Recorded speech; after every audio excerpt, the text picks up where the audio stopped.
दोस्तों, इस दुनिया में माँ बाप के बाद अगर कोई पवित्र रिश्ता है तो वो है पति पत्नी का रिश्ता। पति पत्नी का रिश्ता तो भगवान ने ऊपर से ही बनाकर धरती पे भेजा रहता है, लेकिन कई बार हमारी नादानियों और गलतियों के कारण इस तरह उस जाल में फंस जाते हैं कि हस्बैंड और वाइफ के बीच कोई थर्ड पर्सन आ जाता है, जिससे केवल न जिंदगी ही तबाह होती है बल्कि उस तीनों में से किसी एक की कत्ल होना या उस पति पत्नी का तलाक होना ये तय हो जाता है। दोस्तों, एक कहानी में कुछ ऐसा ही होता है। एक लड़का जो उत्तर प्रदेश का रहने वाला होता है और गोरखपुर में रहकर एक मल्टीनेशनल कंपनी में जॉब कर रहा होता है, जो काफ़ी मेहनती और साहसी के साथ ईमानदार लड़का होता है। उसकी ईमानदारी और मेहनत को देखते हुए कंपनी वाले ने उसे रहने के लिए एक फ्लैट दे देती है और फाइनली वो अपने कंपनी द्वारा प्रदान किए फ्लैट में बिना किराया दिए चैन से रहने लगता है। कुछ दिन बाद उसकी शादी हो जाती है। शादी बड़ी ही धूमधाम से होता है। शादी के बाद वो दोबारा अपने काम पे लौटता है तो उसका मन नहीं लगता है, चूँकि नए शादी हुआ रहता है, इसलिए अपने वैवाहिक जीवन अच्छे से एंजॉय भी नहीं किया रहता है। फिर उसकी पत्नी का कॉल आता है कि आपके बिना मेरा मन नहीं लग रहा है, आप कुछ ऐसा करो कि आप मुझे ही अपने पास बुला लो, मैं आपके पास ही रहने वाली हूँ।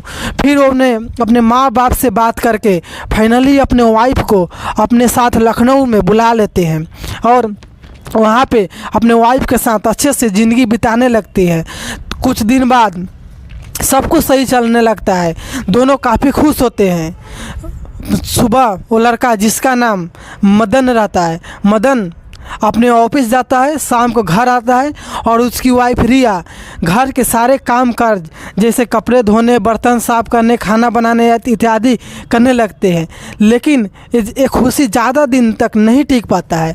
उसी मोहल्ले में एक दूध वाले भैया रहते हैं जिसका नाम ऋतिक रहता है। वो हर किसी के घर के पास पहुंचकर उसे दूध दिया करते थे।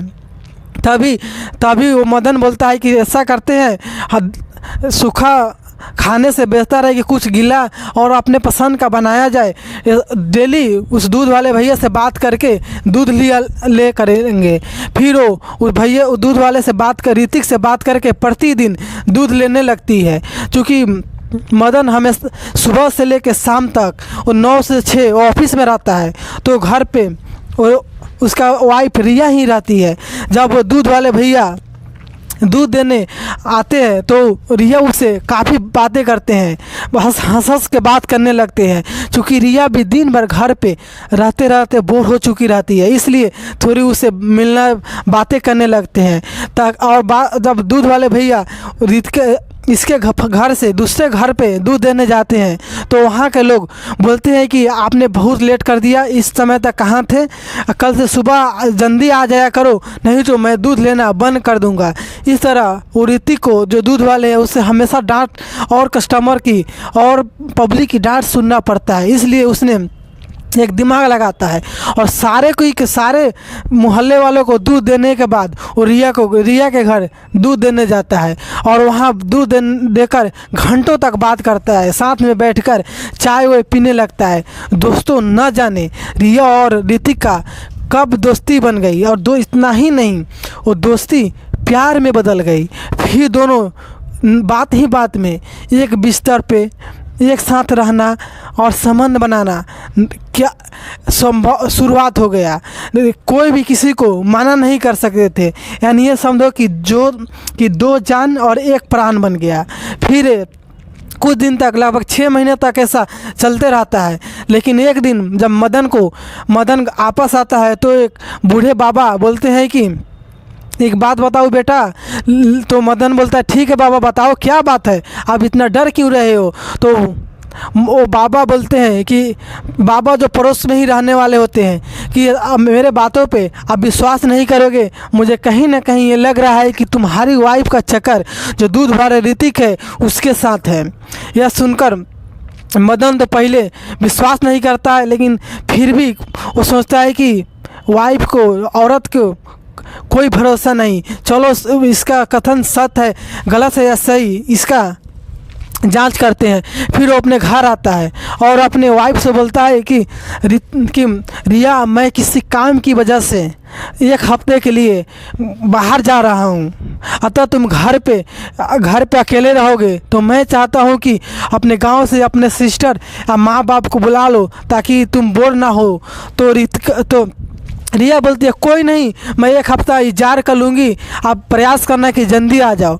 यह कहकर वहाँ अगले दिन मदन वो घर से निकल जाता है और बाहर चला जाता है। क्योंकि पूरी मदन की प्लानिंग रहता है, वो बाहर ना जाकर उसी के अगल बगल और पड़ोस के घर में रहता है। वो चूँकि वो अपने वाइफ को रंगे हाथ पकड़ना चाहता है। उसके बाद वो उसकी वाइफ दूध वाले भैया को बुलाते हैं। चूँकि दूध वाले भैया फ्री होकर दिन को 2-3 बजे करीब में मदन के घर में प्रवेश करते हैं और उसके वाइफ के साथ हम बिस्तर करने लगते हैं। चूँकि दोनों का अफेयर्स बहुत दिनों से चलते रहता है। इधर छुपके से मदन निकलता है और चूँकि दरवाज़ा बंद रहता है इसलिए खिड़की से पर्दे हटाकर और दोनों की वीडियोग्राफ बना लेते हैं। आपत्तिजनक स्थिति में दोनों नग्न अवस्था में रहते हैं। फिर वो गेट को बजाता है।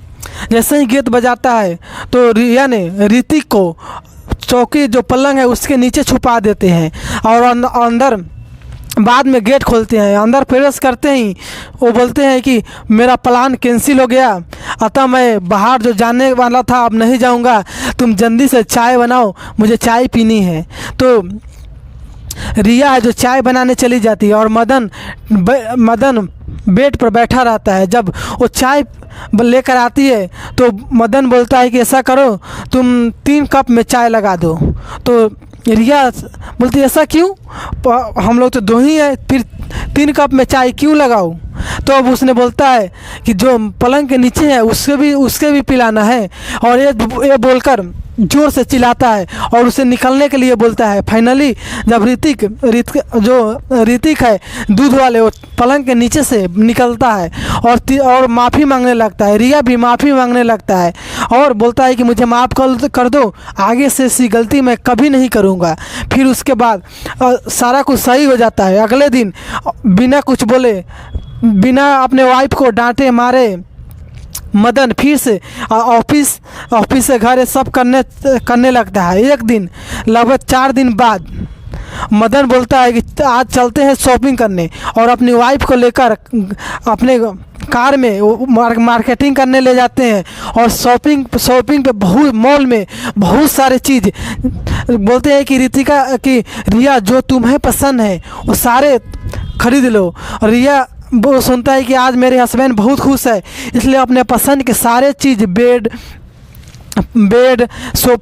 सोफ़ा आइटम, ग्लास प्लेट जो भी पसंद है, या अपने बहुत सारे गहने जेवरात सब खरीद लेते हैं और उसे अपने गाड़ी में बैठकर आ रहे होते हैं। तभी उसका हस्बैंड मदन उसे एक जंगल के रास्ते में ले जाता है और तो ये बोलता है कि ये तो गलत रास्ते हैं, आप कहाँ ले जा रहे हो, मुझे मारना चाहते हो। तो मदन बोलता है नहीं, अगर मारना होता तो कब ना मार दी, तुम चलो तो सही। और फिर वो जंगल के रास्ते उस रीति के घर के पास ले जाता है और वहाँ पे गाड़ी रोक देता है। करीब रात को 11 बज गया रहता है, सारे लोग सो गए रहते हैं। फिर उन्होंने दरवाजे पीटकर रीति को जगाता है और तभी रीति बाहर रिया और मदन को देखकर समझ जाता है कि पूरी मामला क्या है।